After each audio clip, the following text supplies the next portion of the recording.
Good morning. Welcome back to the biology class. How are you, my dear children? I hope you all are doing well. And today let us learn about one important life process. So you come across of many life process so far, and let me revise whatever you have learned before. So in first chapter you learned about the nutrition and digestion, and second chapter you learned about respiration, and coming to the third chapter you might have learned about the transportation, right? So here in first chapter you learned about digestion, like whatever food you are taking, how it is getting digested in your body, and what are all the different organs involved in the digestion process, and also what are all the different enzymes involved in this process you learn. And now second chapter, coming to the part of second chapter, you learned about respiration. In respiration, what we are taking and what we are releasing out, and what happened when you have taken oxygen, and how it is involved in the releasing of energy. And third one, very important chapter, that is transportation. And in transportation you learned about how the blood is get transported throughout the body and how it is supplying nutrients to the body, you might have learned. Okay, so next, the fourth important topic and life process is nothing but a excretion. Excretion is a process of disposal of waste. I am repeating it. Excretion is a process of disposal of waste. So here, first let us see about excretion in human beings. Like you all might have had a big question in your mind, that is our body produce waste? Maybe or may not be, like the question is there in your mind.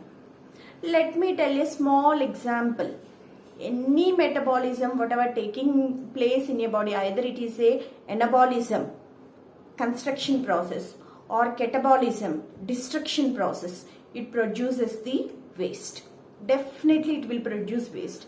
Maybe some of you are might not satisfied with my answer. Let me tell in general example. Your mother is like every day she will cook.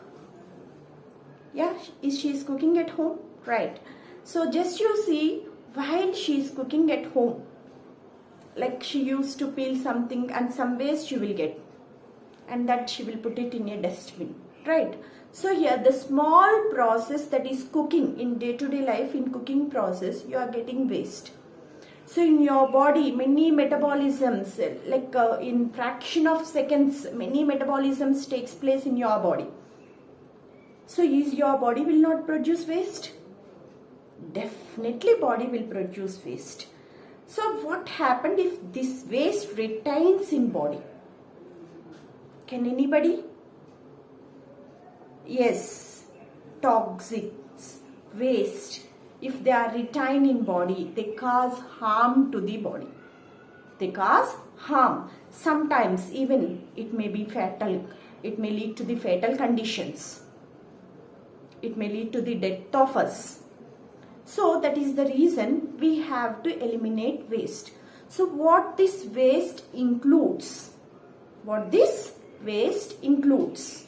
So here majorly the waste includes the poisonous, the toxic substance, that is nitrogenous substances, urea, uric acid, ammonia, creatinine, all these nitrogenous waste, and some salts, and also like this carbon dioxide and everything, all these come under the waste. So time to time this waste should be eliminated from our body. So how you recognize that some waste is there in our body? So in third lesson you all might have seen that the heart will pumps blood to different parts of the body. So here this blood will carry all the substances, whether whatever food you have taken, that food substances, proteins, carbohydrates, salts, and everything will be carried by the blood, right? So if you go ahead with the checking of the sample of blood, you can find out the substances, whatever present in the substance. And here I will give you the two tabular column, the substances whatever present in the blood and the substances whatever present in the urine, right? So here just you check out and let me know whether the substances are same or different. Yeah, first you observe clearly. I'm giving you the time to go through and see what are all the components are present, and you check out and let me know. After that you will have small questions on this, like what substances are present in blood and urine, and what present, what not present, and proportions and everything I will ask. So first all of you observe the tabular columns.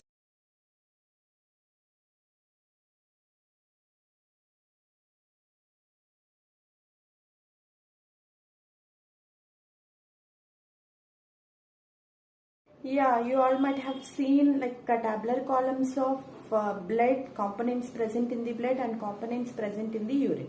And now I would like to ask few questions. Right? Are you ready? Yes. What are all the components present in blood? What components present in blood? Yeah, tell me. What is your answer? Next, what components present in urine? What components present in urine? Once recollect the substances and components whatever you have seen in tabular column. What components present in blood? What components present in urine? Right. And your third question. Do you have any common components in blood and urine? Do you have any common components in blood and urine?